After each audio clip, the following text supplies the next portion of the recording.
Congress BJP धोका है, इनको बदलो मौका है, अशा गगनभेदी आवाजात काल कल्याण लोकसभेत अंबरनाथ शहरामध्ये बहुजन मुक्ती पार्टीची रॅली काढण्यात आली होती.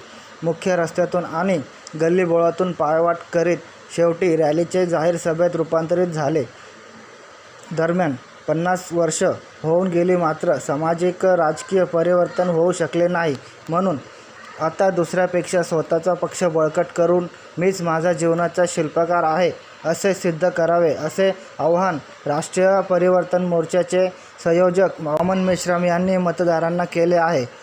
यावेळी ठाणे लोकसभा उमेदवार ॲडव्होकेट चंद्रकांत सोनवणे, भिवंडी लोकसभा उमेदवार रंजना त्रिभुवन व कल्याण लोकसभा उमेदवार प्राजक्ता एल्वे यांच्या निवडणूक प्रचारादरम्यान जाहीर सभेत मेश्राम यांनी मतदारांना स्वाभिमान आणि आत्मसन्मानाने आपलाच पक्ष बळकट करा असे आवाहन केले. तर विरोधकांवर तोफांचा मारा करत प्रदेश अध्यक्ष श्रीकांत ओहळ यांनी चांगलाच समाचार घेतला. त्याचबरोबर ठाणे जिल्हा अध्यक्ष निलेश एल्वे, सुरेश जगताप, भीमराव बोराडे आदी मान्यवरांनी राजकीय परिवर्तन करण्यासाठी जीवनाची बाजी लावणाऱ्या उमेदवारांनाच निवडून द्यावे असे आवाहन केले. सिद्धार्थ मोकळे, SM न्यूज, अंबरनाथ.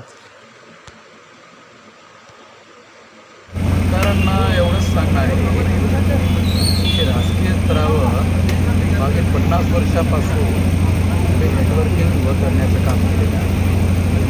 हा जो ठाणे आणि कल्याण याच्या ग्रामीण भागामध्ये आज मोठ्या प्रमाणामध्ये आधीपासून केलेलं आहे. त्यामुळे या मतदारसंघातील लोकांना कळीची वृत्ती आहे की त्यांनी आपला पक्ष मजबूत केला पाहिजे. दुसऱ्यांना तुम्ही मतं देऊन निवडून आणता, पण निवडून आणल्यानंतर पोपट होत राहतात. कामं करत नाहीत. ते तुमची कामं कशाला करतात? तुमचा पक्ष उभा केला पाहिजे, तुमची ताकद उभी केली पाहिजे.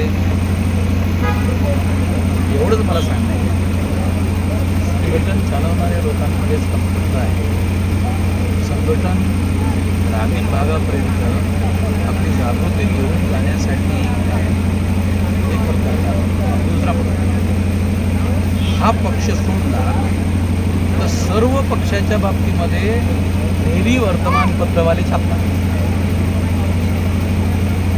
फोटो हे छापतात. हा पक्षसुद्धा आहे, फालतू असला तरी, पण ह्या पक्षांच्या लोकांची नावं पेपरवाले कटाक्षाने टाकतात.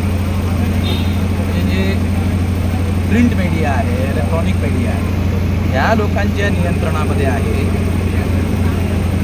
ते लोक ह्या लोकांची नावं लोकांपर्यंत जाऊ नये याची खबरदारी घेतात.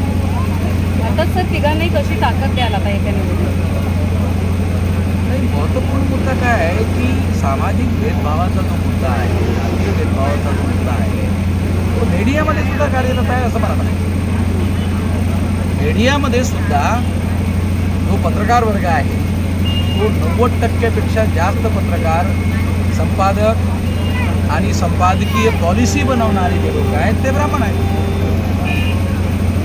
आणि ते काँग्रेसच्या विरोधामध्ये बीजेपीच्या विरोधात काँग्रेस एवढंच सांगत राहतात. त्यामुळे लोकांमध्ये एवढा कॅन्डिडेट काँग्रेसचा आणि बीजेपीचा प्रचार करत नाहीत तेवढं ते पेपरवाले करतात आणि दररोज त्यांचं छापतात. जेवढ्या लोकांपर्यंत ते जात नाहीत तेवढी नावं पेपराच्या माध्यमातून, TV च्या माध्यमातून त्यांना पोहोचवतात. असं आमच्याबरोबर होत नाही. मला असं म्हणायचं की हा जातीय भेदभाव आहे. या भेदभावाचा प्रबंध केला पाहिजे, बंदोबस्त केला पाहिजे. त्यासाठी बूथ लेवलचं संघटन बनवणे आलेलं. बूथ लेवलचं संघटन जर बनवलं तुम्ही आमचं नाव घ्या, घेऊ नका, तुमची काही जरूरत नाही आहे. आणि जेव्हा त्यांना कळत त्यावेळी आपण छापलं नसतं, मग छक मारून निवडून आल्यानंतर तर छापत आला.